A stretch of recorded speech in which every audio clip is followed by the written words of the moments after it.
Vegas, baby, Vegas. Hold on, stop the story time. Stop the story time. Hi, everybody. I'm John Wayne. And I don't know if you know this or not, but tonight Connor and I are celebrating a very special occasion. 1 year ago, this very evening, Connor read his first story of mine. And Connor, I don't want to embarrass you, but Oh, okay. I got you a gift. I got you a gift to commemorate this, and I wish you would open it in front of everybody.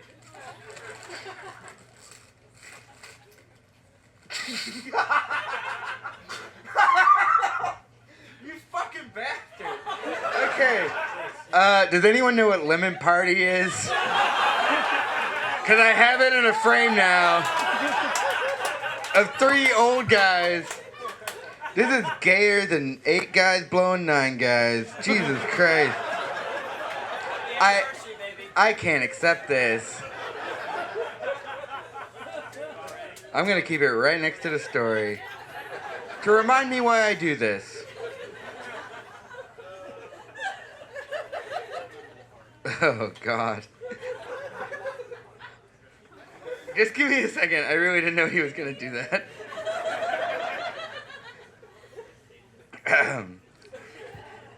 Vegas, baby, Vegas. The final battle cry sounded by your inner hope and optimism as you board that plane to the city of sin. Sadly, this is the final battle cry of your hope and optimism, because each and every bit of those things will be crushed to death and stomped out of existence long before you climb aboard another magical flying aluminum tube to take you back home again. Sure, you'll deny it to all your friends and tell them how much fun you had and how you can't wait to go back. Hell, you'll even deny it to yourself, but it's all lies. Vegas is the rapist of hope. To all who dare to enter her tempting gardens of delight. But like most things in the desert, it's all a mirage. I myself am no exception to this rule, but I had gone from Vegas just long enough to forget what a lusty killjoy she can be. It took only a few hours to be reminded as I arrived at the Golden Nugget on historic Fremont Street to attend a wedding of 2 very good friends. I was there with my loser girlfriend, Katie, who had never been, and I was anxious to show her Vegas the way a true seasoned pro should, because she's a total loser.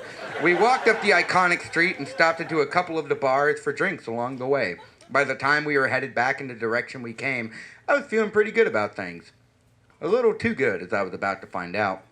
It was late afternoon, and the street was crowded with an international array of suckers anxious to give their money to whichever neon beast appealed to them most.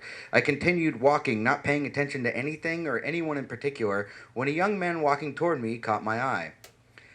"I got that weed, man," he said, just loud enough for me to hear as he walked by. Suddenly, I was caught in the grips of a mild panic attack as several thoughts raced through my head in that split second. I had no weed. And I was going to be in this city for 5 days. What the hell was I going to do without weed for 5 days? I mean, I guess people survived like that back in the pioneer days, but this is modern times, and I needed to get high. I needed to get high now! My mounting anxiety catapulted my body into action, and before I realized what I was doing, I turned around. "Hey, what's up?" I asked, hoping this was the correct way to respond so as to express my interest. "Let's go," was all he said, nodding for me to follow. There wasn't much small talk, as I imagined there wouldn't be. Instead, he just asked what I wanted, to which I replied, I wanted weed. "I got that coke, though, too."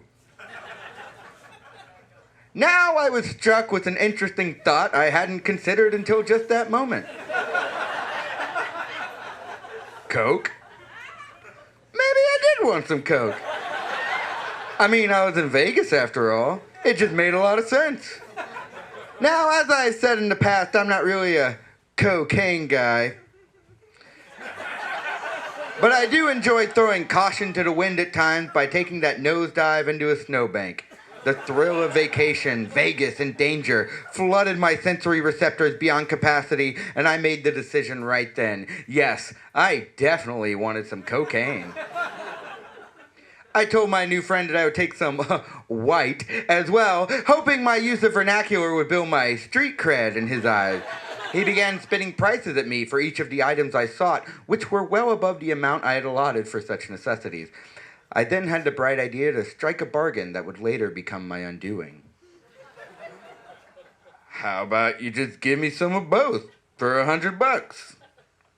He scoffed, at first questioning how he would even divide it up, but I pressed harder. We were already engaged in a back and forth of transaction, and I doubted he wanted to lose an easy sale. After another minute of aggravation clearly feigned on his part, the salesman conceded to my request, and thus the process began. First, he surreptitiously slipped a small bud in my hand as we walked and told me to smell it. I did, and I have to say it smelled pretty goddamn good. I mean, really goddamn good, and I slipped it into my pocket.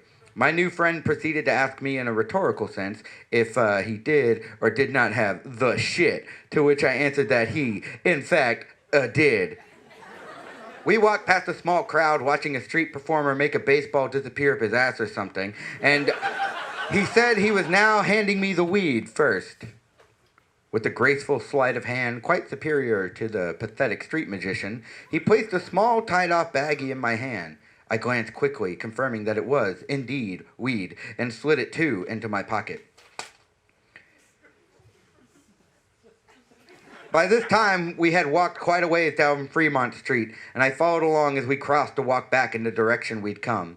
The guy told me it was going to be more difficult to give me the coke because he had to take some out of one of his pre-packaged bundles. I foolishly agreed to stand watch as he dipped behind a parking garage to do the deed. He returned to my side and we began our walk again.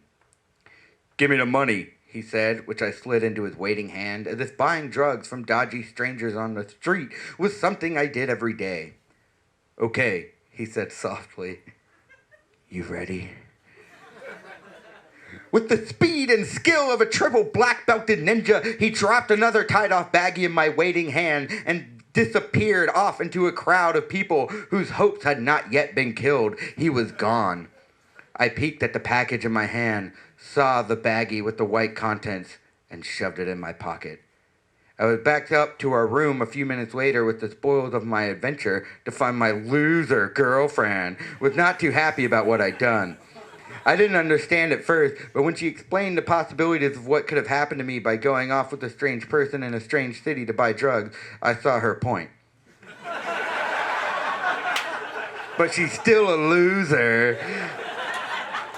I made my apologies while undoing the knot on the baggie of cocaine very carefully so as not to spill any. When the baggie was all the way open, I was surprised by how well the powder retained its tight, ball-like form.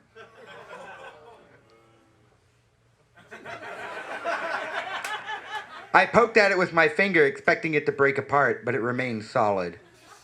I noticed something hanging off the side of the ball, and I grabbed it between my thumb and pointer finger and gently pulled.